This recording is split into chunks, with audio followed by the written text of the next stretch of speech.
یا رب صل. بسم اللہ الرحمن الرحیم. سورہ ابراہیم کا رکوع نمبر 3 اور 13ویں پارے کا رکوع نمبر 15. اس کا لفظی ترجمہ چل رہا تھا. ہم اس آیت تک پہنچے تھے مثل الذین کفروا بربہم. یہاں تک ہم پہنچے تھے. یہاں سے ترجمہ اور مختصر گرامر اسٹارٹ کروں گا، پھر انشاءاللہ اس رکوع کی ہم تفسیر پیش کریں گے. اعوذ باللہ من الشیطان الرجیم. بسم اللہ الرحمن الرحیم. مثل الذین کفروا بربہم. ان لوگوں کی مثال جو اپنے رب کے ساتھ کفر کرتے ہیں. اعمالہم، ان کے اعمال ایسے ہیں کرماد. رماد کہتے ہیں راکھ کو، جیسے کہ راکھ. اشتدت بہ الریح، اشتدت شدت سے چلی، بہ اس راکھ کے ساتھ، ریح ہوا، فی یوم عاصف.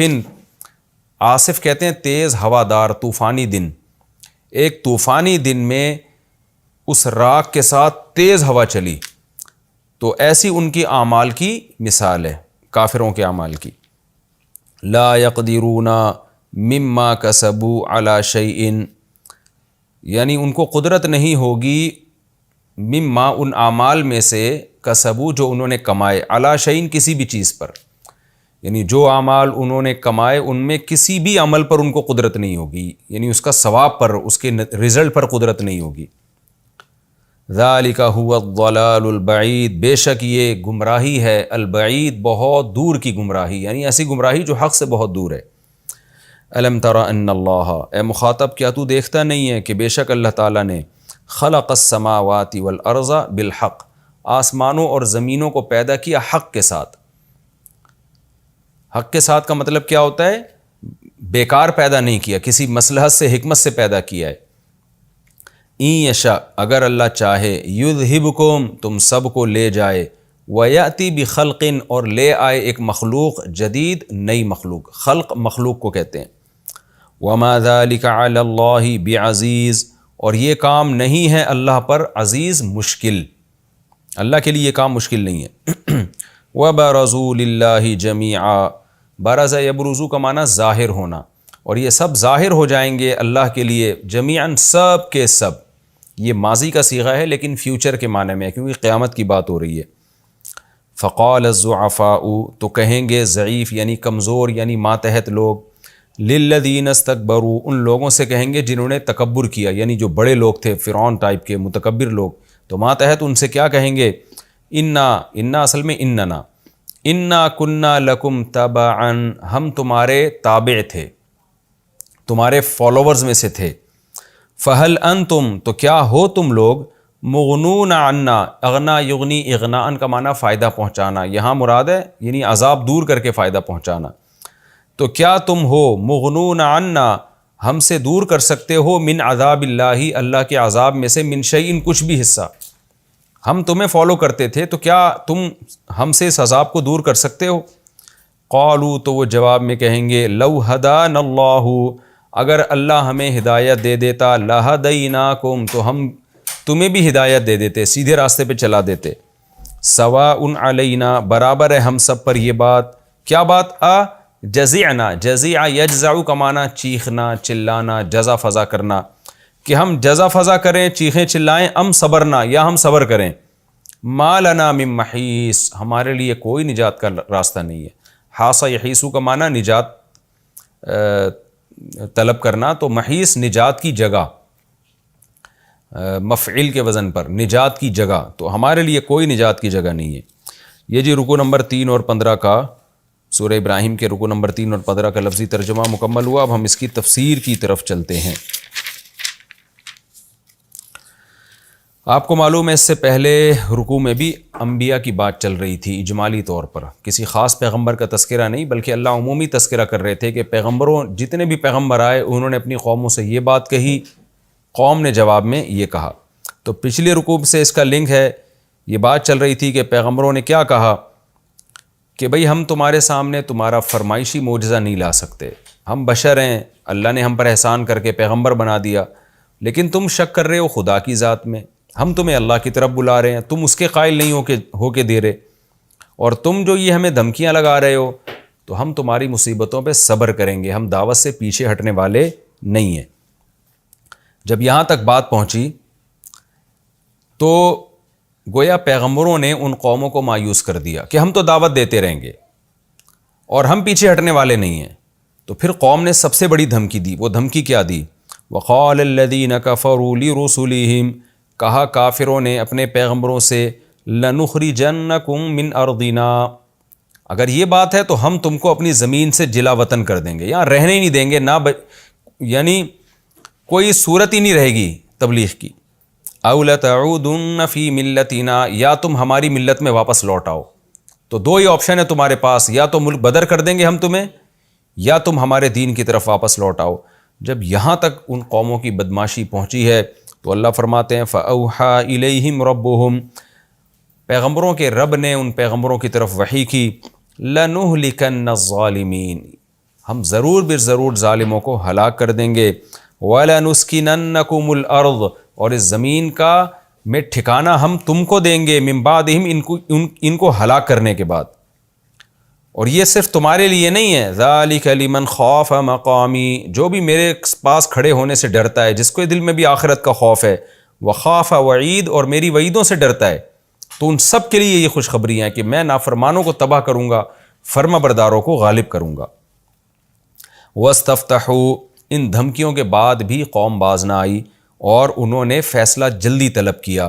وَخَابَ كُلُّ جَبَّارٍ عَنِيدٍ، جس کا نتیجہ کیا نکلا؟ ہر وہ شخص جو جبار اور سرکش تھا وہ خائب و خاسر ہو گیا، اور بالآخر ان قوموں کو اللہ نے تباہ کر دیا.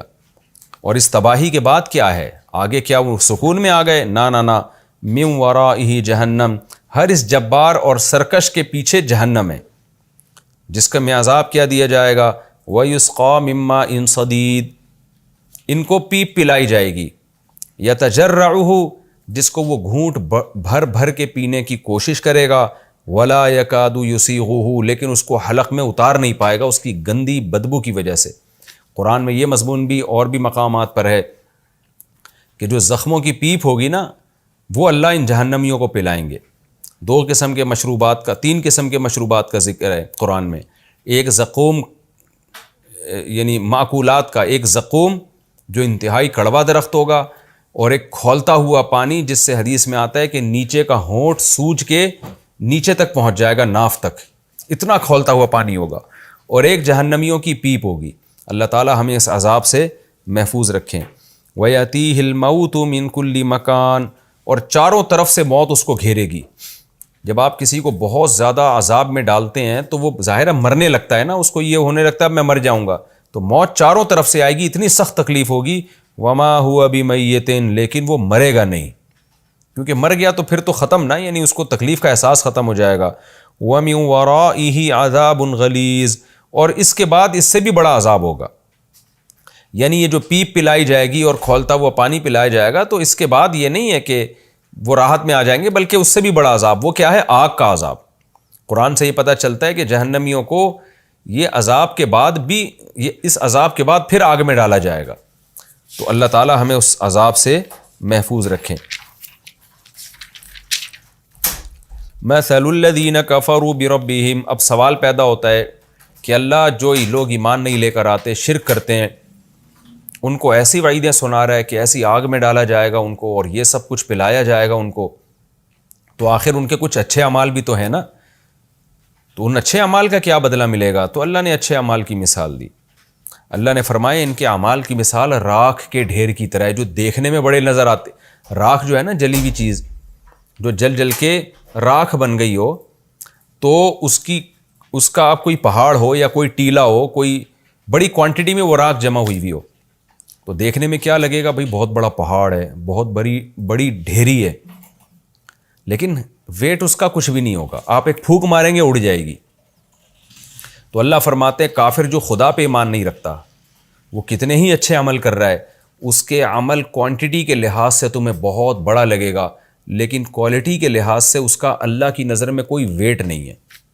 جیسے ایک آدمی اپنے باپ کی نہ مانتا ہو، اس کا انکار کرتا ہو، محلے والوں کی خدمت کر رہا ہے، تو محلے والوں کی نظر میں تو اس کا عمل بڑا ہے، لیکن باپ کی نظر میں اس کی کوئی ویلیو نہیں ہے.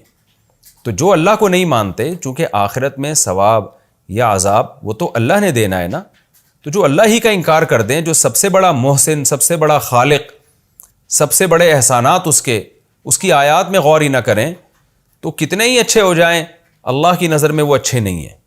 تو اس لیے اللہ نے فرمایا کہ کافر اچھا عمل کر ہی نہیں سکتا. اللہ فرماتے ہیں اس کے اچھے عمل کا ہماری نظر میں وزن نہیں ہے. تو راکھ کا ڈھیر دیکھنے میں بڑا لگے گا، لیکن تیز طوفانی ہوا جب چلے گی تو اس کو تو ہلکی سی ہوا اڑانے کے لیے کافی ہے، تیز ہوائیں اس کا کیا حشر کریں گی، کچھ بھی باقی نہیں بچے گا. تو ایسے ہی قیامت کے دن جب کافر اپنے عمل کے وزن کو دیکھے گا نا، تو وہ اس کو یہ احساس ہوگا کہ میرا عمل دیکھنے میں بہت بڑا تھا، لیکن آخرت کی طوفانی ہوا نے اس عمل کے ڈھیر کو ایک دفعہ میں ختم کر دیا ہے. تو کوئی قدر نہیں اللہ کے ہاں اس عمل کی. تو یہ ایک تشبیہ ہے، مثال ہے، ورنہ اتنی بات قرآن و سنت سے بہرحال ثابت ہے کہ کافر اگر نیک عمل کرتا ہے تو اس کے عمل کا آخرت میں بدلہ تو بالکل نہیں ملے گا، لیکن یعنی بدلے کا مطلب جنت کی صورت میں. لیکن اتنی بات ضرور ہے کہ جو کافر بد عمل تھا اس کو عذاب زیادہ ہوگا، جو اچھا عمل کر کے گیا اس کو عذاب بہرحال دوسروں سے کم ہوگا. تو اتنی بات ضرور ہے. تو اللہ نے جو کہا نا کہ بالکل بے وزن کوئی اوقات نہیں ہے، وہ ثواب کے اعتبار سے، یعنی اچھے عمل کا جو انعام کی صورت میں بدلہ ملتا ہے جنت کی صورت میں، اس کے لحاظ سے وہ عمل اس کا زیرو ہے. ہاں یہ بات ضرور ہے کہ کافر اگر اچھے عمل کرے گا، انسانیت کی خدمت کرے گا، سخاوت کرے گا، جیسے حضرت ابو طالب نے نبی صلی اللہ علیہ وسلم کی بہت زیادہ خدمت کی، تو اس خدمت کا ان کو آخرت میں جنت کی صورت میں تو بدلہ نہیں ملے گا، لیکن صحیح احادیث سے یہ بات ثابت ہے کہ ان کو عذاب دوسرے کافروں کی نسبت کم ہوگا. اور ظاہر ہے اللہ کے انصاف کا تقاضا بھی یہی ہے کہ ایک جہنم وہ ہے جس میں ابو جہل ہوگا اور جس میں فرعون ہوگا، تو عام کافر اس جیسا برا تو نہیں ہوتا نا، وہ تو ظاہر ہے اس لیول کی انہوں نے بدماشیاں یا برائیاں نہیں کی ہوتی ہیں. تو اس لیے جہنم کے میں بھی درجات میں فرق ہوگا قیامت کے دن. اللہ فرماتے ہیں لا یقدرون مما کسبوا علی شیء، جو اعمال انہوں نے کیے ہوں گے ان میں سے کسی عمل پر بھی قدرت نہیں ہوگی. عمل کا مطلب عمل کا بدلہ، کیونکہ آخرت میں جو ہمیں عمل ملے گا وہ بدلے کی صورت میں ملے گا. تو اللہ کہتے ہیں اپنے عمل پر ان کو قدرت ہی نہیں ہوگی، عمل ان کے ضائع ہو چکے ہوں گے، تو وہ اس کا بدلہ نہیں ملے گا ان کو. ذالک هو الضلال البعید، اللہ فرماتے ہیں یہ بہت بڑی گمراہی ہے، کہ یعنی حق سے بہت دور ہے یہ گمراہی، کہ جس میں اتنی بڑی گمراہی ہے کہ آپ کے سارے اعمال برباد ہو رہے ہیں. تو کتنی بڑی گمراہی ہے، ایس کفر اتنی بڑی گمراہی ہے، شرک اتنی بڑی گمراہی ہے کہ اس کے ہوتے ہوئے آپ کے سارے اعمال ضائع ہو رہے ہیں. الم تر ان اللہ خلق السماوات والارض بالحق، اب کفر اتنا بڑا جرم کیوں ہے؟ اللہ کہتے ہیں تم انکار کس کا کر رہے ہو؟ اس خدا کا. تو کیا دیکھتے نہیں ہو کہ اس اللہ نے آسمانوں اور زمینوں کو حق کے ساتھ پیدا کیا؟ کیا مطلب؟ کافروں کی بہت ساری قسمیں ہیں، کچھ اللہ کے منکر ہیں، کچھ اللہ کے ساتھ شریک کرتے ہیں، کچھ آخرت کے منکر ہیں. تو اللہ کہتے ہیں یہ تم کیسے انکار کر رہے ہو؟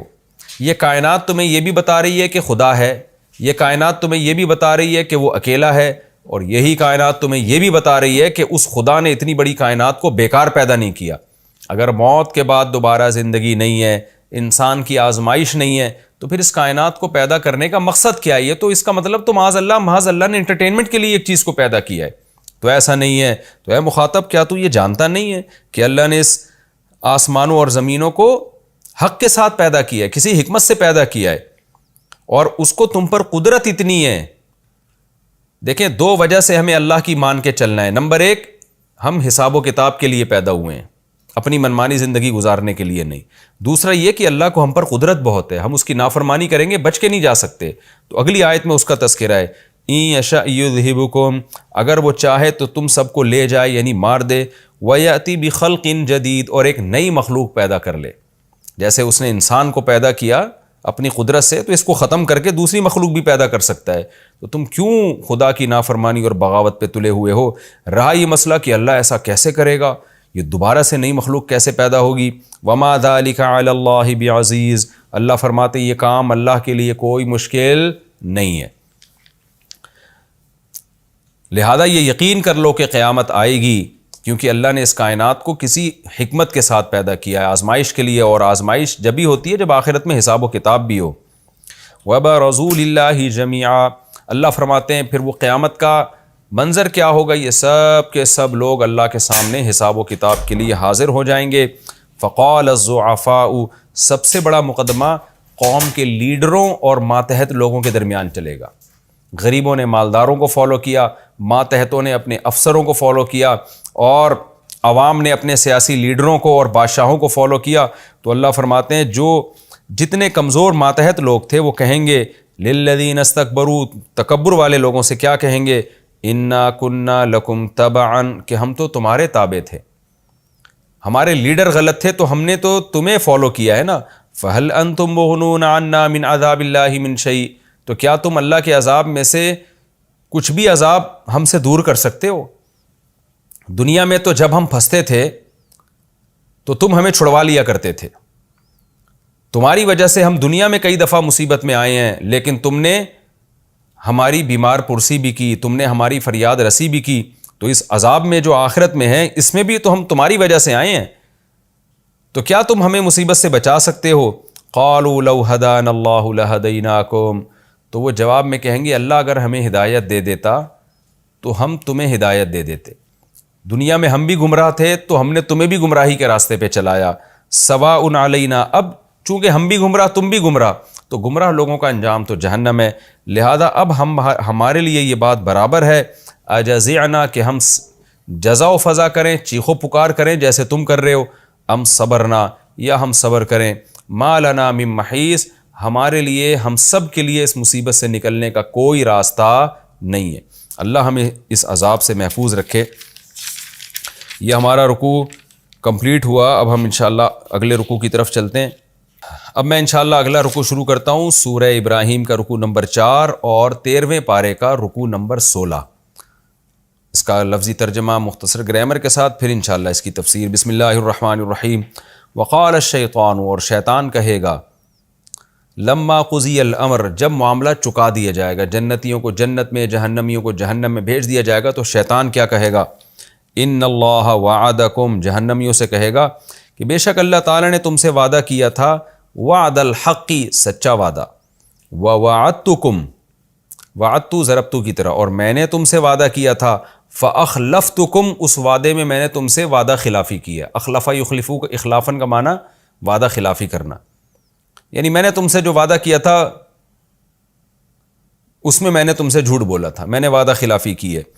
وما کان لی علیکم من سلطان، اور نہیں تھی میرے لیے تم پر من سلطان، کوئی زور، سلطان زور کو بھی کہتے ہیں، کوئی زور نہیں تھا میرے لیے تم پر، الا، سوائے اس کے کہ ان دعوتکم، کہ میں نے تم کو بلایا، فاستجبتم لی، تم نے میری پکار کا جواب دیا، غلط راستے کی طرف میں نے بلایا، تم نے لبیک کہا اس پر، فلا تلومونی، پس تم مجھے ملامت مت کرو، لام یلومو کا معنی ملامت کرنا، تم مجھے ملامت مت کرو، ولومو انفسکم، تم اپنے آپ کو ملامت کرو، ما انا بمصرخکم، اصرخ یصرخ کا معنی فریاد رسی کرنا، کسی کی حاجت کو پورا کرنا، پس نہیں ہوں میں باتاکید کے لیے بمصرخکم، تمہاری فریاد رسی کرنے والا، اب میں تم سے عذاب کو دور نہیں کر سکتا، وما انتم، اور نہ ہی تم ایسے ہو، بمصرخیہ، خیہ کا مطلب یا متکلم کی ہے، میری فریاد رسی تم نہیں کر سکتے،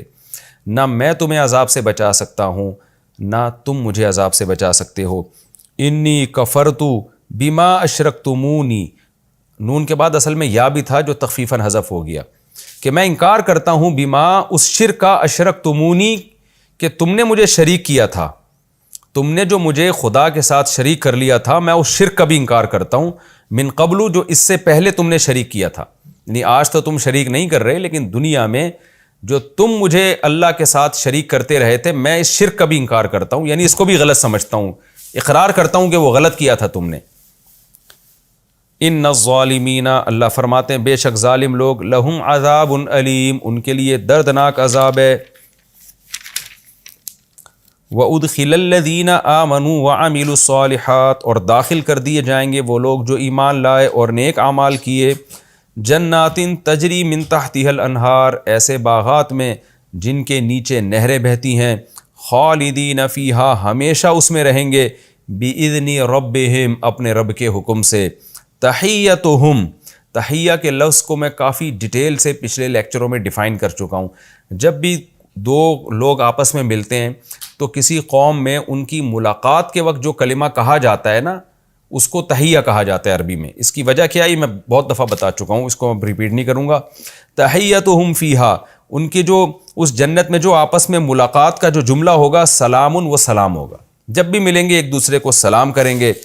الم تر کیف ضرب اللہ, اے مخاطب کیا تو دیکھتا نہیں ہے, کیف ضرب اللہ مثلا, کیسے اللہ تعالیٰ ایک مثال بیان کرتے ہیں.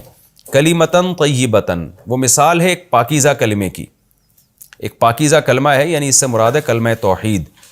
تو اس کی اللہ ایک مثال بیان کرتے ہیں. وہ مثال کیا ہے؟ کشجرۃ طیبۃ, کہ وہ ایک درخت کی طرح ہے, پاکیزہ درخت کی طرح. اصلھا, اس درخت کی جو اصل ہے یعنی جو جڑیں ہیں, ثابتن, وہ گڑی ہوئی ہیں. وفرعھا, اور اس کی جو شاخیں ہیں, فی السماء, وہ آسمانوں میں. تؤتی اکولھا, اکل پھل کو کہتے ہیں. وہ درخت دیتا ہے اکولھا, اپنا پھل, کل حین, ہر دفعہ میں, ہر مرتبہ میں, یعنی جب بھی اس کا موسم آتا ہے بھرپور پھل دیتا ہے. بِإِذْنِ رَبِّهَا, اپنے رب کے حکم سے. وَيَضْرِبُ اللَّهُ الْأَمْثَالَ لِلنَّاسِ, اللہ مثالوں کو لوگوں کے لیے بیان کرتا ہے. لَعَلَّهُمْ يَتَذَكَّرُونَ, شاید کہ یہ لوگ نصیحت حاصل کر لیں. وَمَثَلُ كَلِمَةٍ خَبِيثَةٍ, اور جو خبیث اور ناپاک کلمہ ہے اس کی مثال, یعنی شرک کا کلمہ, اس کی مثال کیا ہے؟ کشجرۃ خبیثۃ, ایک ناپاک خبیث درخت کی طرح ہے. اجتثت, اصل میں تھا اجتثیثت, اجتثاث کا معنی ہوتا ہے اکھاڑ پھینکنا. اجتثت ملا کے اس کو پڑھتے ہیں خبیثۃ نجتثت, جس کو اکھاڑ دیا جاتا ہو, من فوق الارض, زمین کے اوپر سے ہی. ما لہا من قرار, اس درخت کے لیے کوئی قرار نہیں ہے, زمین میں ٹکاؤ نہیں ہے. تفسیر میں اس کی ڈیٹیل انشاءاللہ آئے گی. یثبت اللہ الذین آمنوا, اللہ ثابت قدم رکھتا ہے ان لوگوں کو جو ایمان لائے. بالقول الثابت, اس قول کے ذریعے جو ثابت ہے, جس کی پیچھے مثال دی گئی ہے, جس کی جڑیں مضبوط ہیں, اس قول کے ذریعے اللہ ثابت رکھتا ہے, یعنی کلمہ مراد ہے اس سے. فی الحیات دنیا, دنیا کی زندگی میں بھی, وفی الآخرہ, اور آخرت میں بھی, یعنی اس کے ذریعے اللہ اہل ایمان کو ثابت قدم رکھتا ہے. وَيُضِلُّ اللَّهُ الظَّالِمِينَ, اور اللہ ظالموں کو گمراہ کر دیتا ہے. کیا مطلب؟ اس قول کے ذریعے جو ثابت شدہ نہیں ہے, جس کی جڑیں مضبوط نہیں ہیں. وَيَفْعَلُ اللَّهُ مَا يَشَاءُ, اور اللہ جو چاہتا ہے کر دیتا ہے. یہ جی اس رکوع کا لفظی ترجمہ مکمل ہوا. اب ہم اس کی تفسیر کی طرف چلتے ہیں. آپ کو پتہ ہے کہ پچھلے رکوع میں یہ چل رہا تھا کہ کمزور لوگ اپنے لیڈروں سے کہیں گے کہ ہم سے آپ اللہ کے عذاب کو دور کر دیں. وہ کہیں گے کہ بھائی ہم خود گمراہ تھے, ہم نے تمہیں بھی گمراہ کیا, تو ہم تو خود اپنے آپ سے عذاب کو دور نہیں کر سکتے, تم سے کیسے دور کریں گے؟ تو پھر لوگ شیطان کو ملامت کرنا شروع کر دیں گے, کیونکہ شیطان بھی آگ میں ہوگا. شیطان کو ملامت کریں گے کہ تیری وجہ سے ہم نے گمراہی کا راستہ اختیار کیا. تو شیطان کیا کہے گا؟ وقال الشیطان لما قضی الامر, شیطان کہے گا جب معاملہ چکا دیا جائے گا, جہنمیوں کو جہنم میں بھیج دیا جائے گا, شیطان کہے گا ان اللہ وعدکم وعد الحق, اللہ نے تم سے ایک سچا وعدہ کیا تھا. وہ سچا وعدہ کیا تھا؟ تم شیطان کی پیروی مت کرنا, تمہیں جنت ملے گی, اور تم نے شیطان کی پیروی کی تو تم جہنم میں جاؤ گے. تو وہ وعدہ آج تم نے اپنی آنکھوں سے دیکھ لیا, وہ اللہ کا وعدہ سچا تھا.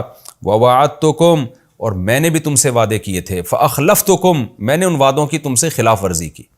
میرے وعدے کیا تھے جو میں لمبی لمبی امیدیں دلاتا تھا کہ ابھی تو بڑی زندگی پڑی ہے, بعد میں توبہ کر لینا, دنیا کی محبت دلوں میں ڈالتا تھا, اور یہ دنیا کی زیب و زینت بنا کے دکھاتا تھا. تو وہ جو میرے وعدے تھے نا, ان وسوسوں کو وعدوں سے تعبیر کیا جا رہا ہے, کیونکہ وہ شیطان کی طرف سے آتے ہیں. تو وہ سارے میں نے ان میں خلاف ورزی کی ہے, وہ سارے وعدے جھوٹے نکلے, تو میں نے جھوٹ بولا تھا ان وعدوں میں تم سے. اب رہا مسئلہ یہ کہ بھائی جب تو نے ہم سے جھوٹ بولا تھا, لوگ شیطان کو کہیں گے تو نے جھوٹ بولا تھا اور تو نے ہم سے جھوٹے وعدے کیے تھے, جھوٹی امیدیں دلائی تھیں, تو مجرم تو ہے نا اصل میں. شیطان اس کا جواب دے گا وَمَا كَانَ لِيَ عَلَيْكُمْ مِن سُلطان, دیکھو میرے لیے تم پر کوئی زبردستی نہیں تھی, میں تو وسوسے ڈالتا تھا, اس دنیا کو مزین کر کے دکھاتا تھا, گناہ کو مزین کر کے دکھاتا تھا. میں تم سے خدا کی نافرمانی کو زبردستی تھوڑی کراتا تھا. تمہارے پاس پیغمبروں کی تعلیمات بھی تو تھی نا, تم آنکھیں کھول کے اس کو فالو کرتے نا, تم میری باتوں میں آئے کیوں؟ کوئی زبردستی تھوڑی کی ہے میں نے تمہیں. اس کی مثال ایسے جیسے آپ کو ایک ڈاکٹر نے بتایا کہ یہ سیرپ آپ کی صحت کے لیے مفید ہے, اور ایسی لفنگے قسم کے لوگ آ کے بتا رہے ہیں کہ نہیں یہ پینا، یہ نہیں پینا، یہ تو زہر ہے. تو آپ جو اس فیلڈ کا ماہر ہے اس کی بات مان نہیں رہے، اور ادھر ادھر جو فضول قسم کے لوگ آپ کے دماغ میں وسوسے ڈال رہے ہیں ان کو فالو کر رہے ہو.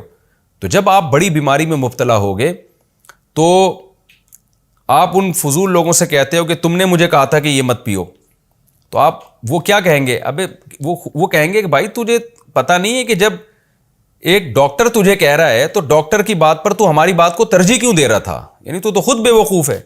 یہ تو کامن سینس کی بات ہے کہ جو اس فیلڈ کا ماہر ہوتا ہے اس کی بات کو فالو کیا جاتا ہے. شیطان بھی یہ کہے گا کہ ٹھیک ہے میں نے تمہیں گمراہ کرنے کی کوشش کی، لیکن تم خدا کی اور پیغمبروں کی باتوں پر میرے وسوسوں کو کیوں ترجیح دیتے تھے؟ ایک طرف خدا ہے، پیغمبر ہیں، آسمانی کتابیں ہیں، ان کی تعلیمات کتنی پیاری ہیں، وہ تمہیں کیا کہہ رہی ہیں، اور میرے وسوسوں میں آ کے تم میری باتوں کو فالو کر رہے ہو. تو میں نے کوئی زبردستی تھوڑی کی ہے تم پر، میرا کام صرف یہ تھا الا ان دعوتکم، میں نے تمہیں بلایا گناہ کے راستوں کی طرف، فاستجبتم لی، تم نے میری دعوت پر لبیک کہہ دیا، اپنے اختیار سے کیا یہ تم نے یہ کام. فلا تلومونی، پس تم مجھے ملامت مت کرو، ولوموا انفسکم، تم اپنے آپ کو ملامت کرو.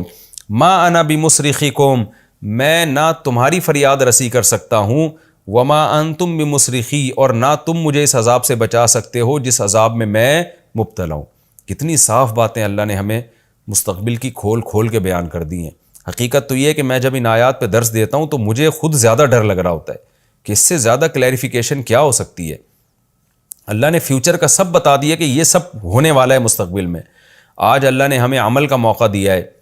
اگر ہم ان آیتوں سے غافل ہو کر اب بھی بدعملی میں لگیں تو آپ بتائیں اللہ کی حجت ہم پر کیسی تمام ہوگی. اللہ کہے گا کہ تمہارے سامنے سب باتیں میں پہلے کر چکا تھا. تو اس لیے اللہ سے دعا مانگنی چاہیے، نیک اعمال کی، برائیوں سے بچنے کی، اور ہمت کرنی چاہیے تاکہ ہم برائیوں سے بچیں اور سیدھا راستہ اختیار کریں تاکہ آخرت میں ہمیں شرمندگی نہ ہو.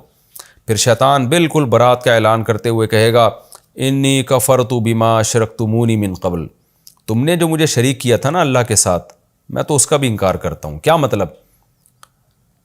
جب ہم کسی کو شریک کرتے ہیں اللہ کے ساتھ، معبود بناتے ہیں، تو اس سے امیدیں لگاتے ہیں نا کہ یہ کل، جیسے مشرکین امیدیں لگاتے تھے کہ یہ معبود کل ہماری مدد کرے گا، تو کل قیامت کے دن وہ معبود ہی کہہ دے کہ میں اس شرک کو مانتا ہی نہیں ہوں، تم غلط کرتے تھے، تو کیا عزت رہ جائے گی؟ آپ بتائیں نا. یعنی ایک آدمی نے کسی سے امیدیں لگائیں کہ اس مصیبت میں تو ہماری مدد کرے گا، اور جب مدد کا ٹائم آیا تو وہ آدمی کہتا ہے تم نے امید ہی غلط لگائی تھی، میں مانتا ہی نہیں کہ مجھ سے امید لگانا تمہارے لیے جائز تھا. تو یہ بہت ہی ایک شرمندگی کی بات ہوگی. تو شیطان بھی کہے گا تم نے جو مجھے خدا کے ساتھ شریک کیا نا، میں اس شرک کو مانتا ہی نہیں. کیا مطلب؟ اس کا برحق ہونا مانتا ہی نہیں، وہ تم نے کام ہی غلط کیا تھا، تم غلط تھے، تمہیں مجھے اللہ کے ساتھ شریک کرنا ہی نہیں چاہیے تھا. اور اللہ کے ساتھ شریک کا کیا معنی؟ شریک کا یہی معنی ہے کہ جیسے قرآن میں آتا ہے افرأیت من اتخذ الہہ ہواہ، کیا تم نے ایسے شخص کو دیکھا کہ جس نے اپنی خواہشات کو معبود بنا لیا؟ یعنی فالو تو اللہ کو کرنا چاہیے تھا اور فالو خواہشات کو کرنے، تو کوئی خواہشات کو فالو کر رہا ہے، کوئی شیطانی وسوسوں کو فالو کر رہا ہے.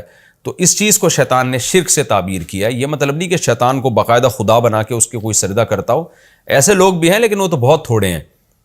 تو یعنی اللہ کے حکم کے مقابلے میں میرے حکم کو تم نے ترجیح دی. تو یہ شرک دو قسم کا ہوتا ہے، ایک شرک اکبر ہوتا ہے اور شرک اصغر ہوتا ہے. اگر واقعی اس کو معبود بنا لیا تو شرک اکبر ہے، اور اگر معبود تو نہیں بنایا، آپ عملی طور پہ توحید کے قائل ہیں لیکن عملاً شیطان کو فالو کر رہے ہیں، تو یہ شرک اصغر کہلاتا ہے. ان الظالمین لہم عذاب علیم، قرآن کہتا ہے بے شک ظالموں کے لیے دردناک عذاب ہے. یہ تو اللہ نے ظالموں کا تذکرہ کیا. میں نے بتایا قرآن کی عادت ہے جہاں برے لوگوں کا تذکرہ، قرآن نیک لوگوں کے ساتھ کیا ہونے والا ہے اس کا بھی تذکرہ کرتا ہے. جہنم جہاں آئے گی وہاں جنت کا بھی اللہ تذکرہ کرے گا. اس لیے اللہ نے فرمایا وَأُدْخِلَ الَّذِينَ آمَنُوا وَعَمِلُوا الصَّالِحَاتِ، اور داخل کیے جائیں گے وہ لوگ جنہوں نے نیک اعمال، جو ایمان لائے اور نیک اعمال کیے، یعنی عقیدے کو بھی درست کیا، عمل کو بھی، انہیں داخل کیا جائے گا. جنات تجری من تحتها الانہار، ایسے باغات میں جن کے نیچے نہریں بہتی ہیں. خالدین فیہا، ان باغات میں وہ ہمیشہ رہیں گے. اور یہ داخلہ ہوگا بِإِذْنِ رَبِّهِمْ، اپنے رب کے حکم سے. لہذا اس داخلے سے کوئی روک نہیں سکتا. تحیتہم فیہا سلام، جب وہ آپس میں ملیں گے تو ان کا تحیہ سلام ہوگا. جہنمی آپس میں ملیں گے تو ایک دوسرے پہ لعن طعن، تیری وجہ سے ایسا ہوا، تیری وجہ سے ایسا ہوا. جبکہ جنتی جب ملاقات کریں گے تو سلام. آگے اللہ تعالیٰ نے توحید اور کفر کی مثال کو ایک درخت سے تعبیر کیا ہے. بڑی خوبصورت مثال ہے کہ کلمہ توحید جو ہے نا، کلمہ توحید، اس کی مثال اس درخت کی ہے جس کی جڑیں مضبوط ہوں اور شاخیں آسمان تک پہنچ رہی ہوں. جیسے کھجور کا درخت جس کو شجرہ طیبہ کہا گیا ہے کہ آسانی سے گرایا نہیں جا سکتا اور بڑی بلندیوں تک جاتا ہے اور بہترین پھل دیتا ہے. تو اسی طرح کلمہ طیبہ جو ہے نا، کلمہ توحید، جس شخص کے دل میں آئے گا تو اس کی بنیاد مضبوط ہوگی اور وہ بہت بلندیوں تک جائے گا اور اس کا پھل نیک اعمال کی صورت میں ظاہر ہوگا. اور مضبوط بنیاد کا مطلب یہ کہ وہ ڈاماڈول نہیں ہوگا، وہ کانفیڈنس ہوگا اس کو، اور بڑے کانفیڈنس کے ساتھ وہ اچھے اعمال کرے گا. جبکہ شرک جو ہے نا، شرک، کیونکہ اس کی کوئی بنیاد تو ہے نہیں، دلیل تو ہوتی نہیں مشرک کے پاس، لہذا اس کی مثال اس خبیث درخت کی ہے جس کو عربی میں حنظل کہتے ہیں نا، اس کو خبیث درخت کہا جاتا ہے. بہت کڑوا ہوتا ہے وہ اور صحت کے لیے نقصان دہ بھی ہوتا تھا اور اس کی جڑیں بہت کمزور ہوتی تھیں، یعنی بالکل اوپر ہوتی تھیں، ذرا سا ہاتھ لگاتے تھے درخت پورا اکھڑ کے گر جاتا تھا. تو اللہ نے فرمایا کہ جو شرک کیا کلمہ ہے نا، اس کی مثال اس خبیث درخت کی طرح ہے، ناپاک درخت کی. ناپاک سے مراد یعنی یہ نہیں کہ کپڑوں میں لگ جائے تو کپڑے ناپاک ہو جائیں گے، یعنی نقصان دہ، اس معنی میں اس کو خبیث کہا گیا ہے کہ اس کا ذائقہ بھی برا اور صحت کے لحاظ سے بھی برا، زہر ہے. تو وہ کیسے آرام سے آپ دھکا دیں وہ ہل جاتا ہے. تو مشرک جو ہے نا، مشرک جو کلمہ شرک اس کے دل میں ہے، یہ بھی کوئی مضبوط بنیاد نہیں ہے. لہذا آپ دیکھیں نا، مشرکوں کو ایک جگہ ان کے پاؤں نہیں ہوتے، کبھی کسی چیز کو خدا بنا رہے ہیں، کبھی کسی چیز کو خدا بنا رہے ہیں، کبھی کسی چیز کو خدا بنا رہے ہیں.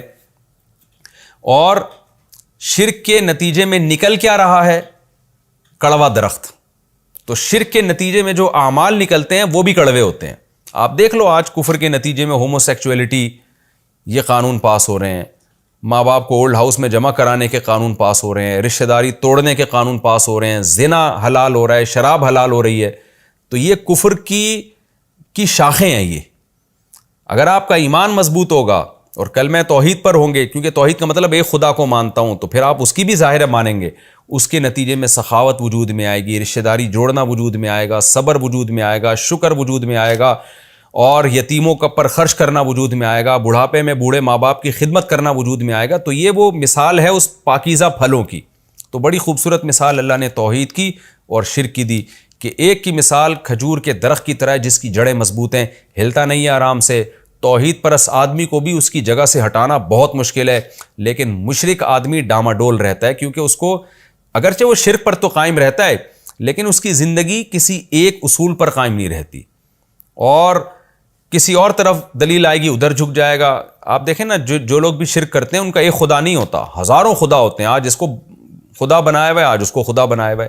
ہاں، ضد اور ہر دھرمی کی وجہ سے وہ ایک جگہ قائم رہیں تو ایک الگ بات ہے، لیکن ان کا ضمیر ان کو بار بار ملامت کرتا ہے کہ ہم غلط ہیں، ہم غلط ہیں، لہذا ان میں قرار نہیں ہوتا. اور پھر اتنی کمزور جڑوں کے باوجود جو پھل نکلتا ہے وہ کتنا کڑوا نکلتا ہے. تو شرک پر جو اعمال مرتب ہوتے ہیں وہ بہت خطرناک اعمال ہوتے ہیں، اور توحید پر جو اعمال نکلتے ہیں وہ کھجور کے درخت کی طرح. اللہ نے مثال بھی دیکھیں کھجور، کیونکہ حدیث میں آتا ہے کہ یہاں شجرہ طیبہ سے مراد جو ہے نا کھجور کا درخت ہے. تو اللہ نے مثال بھی ایسی دی ہے کیونکہ کھجور کا جو پھل ہے نا وہ ایسا پاکیزہ پھل ہے کہ ہر لحاظ سے وہ انسانی صحت کے لیے مفید ہے. یعنی وہ ایک مکمل غذا ہے کہ اس میں منرلز بھی آپ کو ملیں گے، اس میں کاربوہائیڈریٹ بھی آپ کو بہترین والا کاربوہائیڈریٹ ملے گا. یعنی وہ ذائقے کے لحاظ سے بھی اور طاقت کے لحاظ سے بھی ایک جامع قسم کا اللہ نے پھل پیدا کیا ہے. تو اس لیے اس کی اللہ نے ایک مثال دی. اللہ فرماتے الم تر کیف ضرب اللہ مثلا کلمۃ طیبۃ، کیا تم دیکھتے نہیں ہو اللہ کلمہ طیبہ یعنی لا الہ الا اللہ، کلمہ توحید کی مثال دیتا ہے کشجرۃ طیبۃ، کہ وہ ایک پاکیزہ درخت کی طرح ہے، اصلھا ثابت، جس کی جڑیں مضبوط ہیں.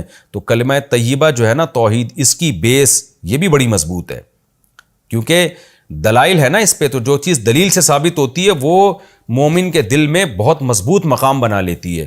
اور اللہ نے فرمایا وَفَرْعُهَا فِي السَّمَاءِ، اور اس کی شاخیں آسمانوں میں. تو کلمہ توحید کی بیس پر جو عمل ہے وہ اوپر کی طرف جاتے بھی ہیں یعنی اللہ کے ہاں ان کو مقبولیت بھی حاصل ہوتی ہے اور وہ ایسے پھیلتے بھی ہیں، اور نکلتا کیا ہے؟ کھجور جیسا پاکیزہ پھل۔ تو یعنی ان پہ جو اعمال مرتب ہوتے ہیں اس کلمہ توحید پر، وہ اعمال بھی بہت اچھے اور اعمال بھی بہت زیادہ ہوتے ہیں۔ کیوں؟ توتی اکولہا کل حین، ہر دفعہ وہ درخت پھل دیتا ہے۔ تو مومن جو ہے نا، جو توحید پرست ہوتا ہے، اس کی نیکی اور اس کے اچھے اعمال بھی بار بار اس کے جسم سے نکلتے ہیں، بِإِذْنِ رَبِّهَا، اپنے رب کے حکم سے۔ وَيَضْرِبُ اللَّهُ الْأَمْثَالَ لِلنَّاسِ، اللہ یہ مثالیں لوگوں کے لیے بیان کرتا ہے، لَعَلَّهُمْ يَتَذَكَّرُونَ، شاید ان کو نصیحت حاصل ہو جائے کہ توحید پرست بننا چاہتے ہو یا مشرک بننا چاہتے ہو، تو توحید پرستوں سے یہ چیزیں، یہ اعمال نکلتے ہیں، اور مشرکوں سے کیا توہم پرستی نکلتی ہے۔ وَمَثَلُ كَلِمَةٍ خَبِيثَةٍ، اور خبیث کلمہ جس کو حنظل کا درخت کہا جاتا ہے، کڑوا، اس کی مثال، کلمہ خبیث سے مراد شرکیہ کلمہ، جو اس میں تمام قسم کے شرکیہ کلمات آ گئے، ان کی مثال ہے کَشَجَرَةٍ خَبِیثَةٍ، اس خبیث درخت کی طرح ہے، اجتثت من فوق الارض، جس کو اکھاڑ دیا جائے اوپر ہی سے، کوئی گڑھا کھودنے کی بھی ضرورت نہیں ہے، کوئی بھی اس سے ٹکرا جائے تو وہ اکھڑ کے گر جاتا ہے نیچے، ما لہا من قرار، جس کو کوئی قرار سرے سے ہے ہی نہیں۔ یثبت اللہ الذین آمنوا، اللہ ثابت قدم رکھتا ہے ایمان والوں کو، بالقول الثابت، اس قول کے ذریعے جس کی جڑیں مضبوط ہیں، یعنی کلمہ توحید لا الہ الا اللہ، اس قول کے ذریعے اللہ مومنین کو ثابت قدم رکھتا ہے، فی الحیات الدنیا، دنیا میں بھی، و فی الآخرہ، اور آخرت میں بھی۔ کیا مطلب؟ دنیا میں بھی وہ ڈگمگاتے نہیں ہیں، وہ کانفیڈنٹلی بہت سارے کام کرتے ہیں، صحیح کام کرتے ہیں، تو یہ ان کو جو موٹیویشن ملتی ہے یہ توحید کی وجہ سے، کیونکہ ان کے سامنے ایک معبود ہے، اسی کو راضی کرنا ہے، تو اچھے کام کرتے چلے جاتے ہیں، کیونکہ ایک خدا جب ہوتا ہے نا اور ایک مالک ہو تو آپ اچھے کام کنٹینیو کرتے چلے جاؤ گے، بھائی اسی کو خوش کرنا ہے، تو جو وہ کہتا جا رہا ہے آپ کرتے چلے جاؤ، ہزاروں خدا تو آپ کو کیا پتا یہ کیا چاہتا ہے اور وہ کیا چاہتا ہے۔ تو اللہ دنیا میں بھی ثابت قدم رکھتے ہیں اور آخرت میں بھی۔ کیا مطلب؟ آخرت میں جب عذاب دیکھ کے لوگوں کے قدم ڈگمگائیں گے تو توحید پرست لوگوں کو اللہ اس عذاب سے محفوظ رکھے گا۔ اور حدیث میں اس کی تفسیر جو آئی ہے احادیث میں، وہ یہ کہ اللہ کلمہ توحید والوں کو قبر میں بھی ثابت قدم رکھتا ہے، منکر نکیر کے سوال جواب کے لیے، وہاں بھی ان کو صحیح جواب دینے کی توفیق ملتی ہے، میدان حشر میں بھی ان کو صحیح جواب دینے کی توفیق ملے گی۔ وَيُضِلُّ اللَّهُ الظَّالِمِينَ، اور اللہ ظالموں کو گمراہ کرتا ہے، ظالم سے مراد مشرک لوگ، وہ گمراہ ہو جاتے ہیں۔ وہ گمراہ کا مطلب روزانہ ان کی گمراہی میں اضافہ ہوتا چلا جاتا ہے۔ آپ دیکھ لیں آج دنیا میں یہ قرآن کی آیتیں بالکل ایک واضح ثبوت ہیں جو دنیا کے حالات ہیں۔ عقل پرست لوگ جو توحید کو نہیں مانتے، اسلام کو نہیں مانتے، کیسے کیسے قوانین پاس کر رہے ہیں، ان کی گمراہی میں روز بروز اضافہ ہوتا چلا جا رہا ہے۔ وَيَفْعَلُ اللَّهُ مَا يَشَاءُ، اللہ جو چاہتا ہے کر گزرتا ہے۔ تو اللہ کی یہ قدرت ہے کہ توحید پرستوں کو ثابت قدم رکھتا ہے اور شرک کرنے والوں کو اللہ گمراہی کی طرف لے جاتا ہے۔ یہ بھی ہمارا رکوع الحمدللہ کمپلیٹ ہو گیا۔ اس رکوع میں اللہ تعالیٰ نے ہمیں شیطان کے بارے میں کہ شیطان ٹھیک ہے انسان کو گمراہ کرتا ہے لیکن زبردستی نہیں کر سکتا شیطان، تو آخرت میں تم شیطان کو ملامت کرو گے اور شیطان تمہارا مذاق اڑائے گا، وہ کہے گا میں نے تم پر کوئی زبردستی تھوڑی کی ہے، اللہ نے تمہیں بلایا، اس کی دعوت تم نے سنی نہیں، میں نے بلایا، تم میری دعوت پر لبیک کہہ کے آ گئے۔ اور یہ ایمان والوں کے لیے جنت کا تذکرہ اللہ نے کیا، اور کلمہ طیبہ کی مثال شجرہ طیبہ سے دی، اور شرک کی عقیدے کی مثال شجرہ خبیثہ سے دی۔ تو ہمارا رکوع الحمدللہ کمپلیٹ ہو گیا اور وقت بھی ہمارا مکمل ہو گیا ہے۔ اگلے ایپیسوڈ میں انشاءاللہ ہم سورہ ابراہیم کا رکوع نمبر 5 اور 13ویں پارے کا رکوع نمبر 17 انشاءاللہ ہم شروع کریں گے۔ اللہ تعالی ہمیں سمجھنے کی اور عمل کرنے کی توفیق عطا فرمائے۔ وما علینا الا البلاغ۔